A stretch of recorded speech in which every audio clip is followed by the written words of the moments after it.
નમસ્તે. તો બર્થડેના બીજા દિવસે પણ આ ગુલગસ્તો એટલે કે બુકે મુરઝાણો નહોતો, એટલે અમે તો ફોટો પડાવી લીધો. ત્યારબાદ અમે ગયા હતા બેંક. આપણે ત્યાં મોટા ભાગે બેંકમાં ભીડ, લાંબી લાંબી લાઈનો હોય ને ટાઈમે કામ થાય નહીં. પરંતુ અહીંયા મેં આ બેંક જોઈને રાજી રાજી થઈ ગઈ કે આટલી બધી ભીડ નહીં અને ટાઈમે કામ પણ થઈ ગયું. ધર્મ તો બીજાના ફોનમાં ડોકાશિયા મારવામાંથી ઊંચો નહોતો આવતો.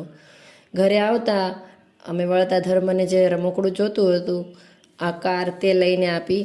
આ રમકડું તે 6-8 મહિનાથી માંગતો હતો, પરંતુ એની જીદ ડાયરેક્ટ પૂરી ના કરાય એટલે મેં થોડોક એને વેઇટ કરાવ્યો અને ત્યારબાદ આ રમકડું લઈને આપ્યું હતું.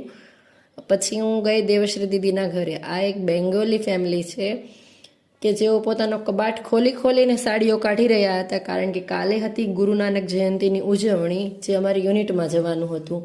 તેના માટે તેઓ મને સાડીઓ આપી રહ્યા હતા કે આમાંથી કોઈ પણ એક સાડી તું પહેર જ.